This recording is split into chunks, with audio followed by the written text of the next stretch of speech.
చాలా విశేషాలను కలిగినటువంటి ముఖ్యమైన పాసురం.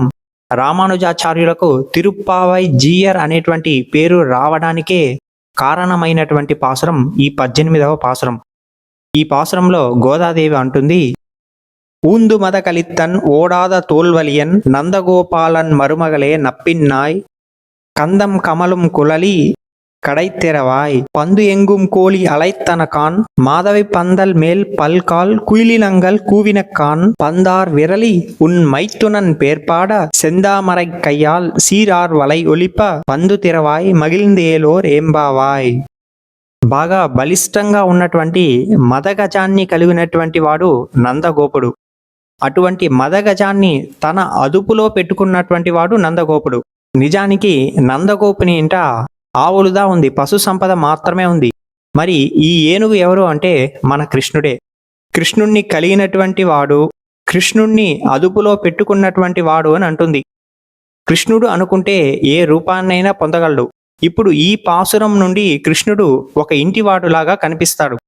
ఇంతకీ ఎలా అంటే, కుంభుడు అనేటువంటి వాడు తన కుమార్తె నప్పిన్నైని ఎవరైతే 7 పడగల కాళీయుణ్ణి సంహరిస్తారో వారికిచ్చి వివాహం చేస్తానని అంటాడు. అదేవిధంగా కృష్ణుడు ఈ కాళీయుణ్ణి సంహరిస్తాడు, అతనికిచ్చి వివాహం చేస్తాడు. నప్పిన్నాయి కృష్ణుడు ఇద్దరు శయన మండపంలో పడుకోనున్నారు. ఇప్పుడు గోదాదేవి వాళ్ళను లేపుతుంది. నిన్నటి రోజున కృష్ణుడు ఎందుకు నిద్ర లేవలేదు అంటే, పక్కన నప్పిన్నాయి ఉందే, ఆమె లేస్తే కదా కృష్ణుడు లేవడానికి. కనుక గోదా అంటుంది, ఏమమ్మా నప్పిన్నాయి అని పిలుస్తుంది.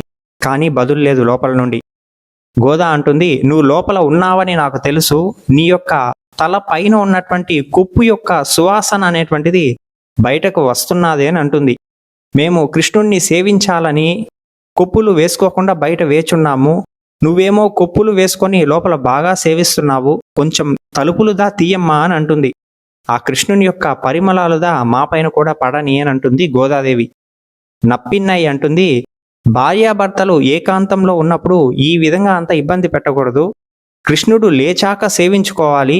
ఈ విధంగా నిద్రకి ఆటంకం కలిగించకూడదు అని అంటుంది. గోదా అంటుంది, తెల్లవారిపోయిందమ్మా, ఇంకా ఏంది నిద్ర అని. నప్పిన్నయ్య అంటుంది, తెల్లవారింది అనడానికి ఏమి ఆనవాళ్ళు అని. అంతే, గోదా పని అయిపోయింది. అరే, ఇంతమంది గోపికలకు ఆనవాళ్ళు చెప్పడానికే ఇన్ని రోజులు సరిపోయింది, ఇప్పుడు మళ్ళీ మొదటకు వచ్చింది ఆనవాళ్ళు అడుగుతుంది అని గోదా చెప్తుంది. కోళ్లు అరుస్తున్నాయి, గురువింద చెట్ల తీగలపైన కోయిలలన్నీ ఒక దగ్గరకు చేరి కూస్తున్నాయి, తెల్లవారింది అని అంటుంది. దానికి నప్పిన్నయ్య లోపల నుంచి అంటుంది, అదంతా మీరు బయట నుండి వేసేటువంటి నాటకం. తెల్లవారలేదు, ఏమీ లేదు. నాకు ఎప్పుడు తెల్లవారింది అని అనిపిస్తుందో అప్పుడుదా తలుపు తీస్తానని అనేస్తుంది.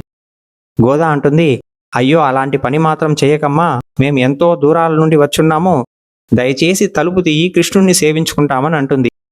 ఇంతకీ తలుపు తెరుస్తుందా లేదా రేపు తెలుసుకుంటాము.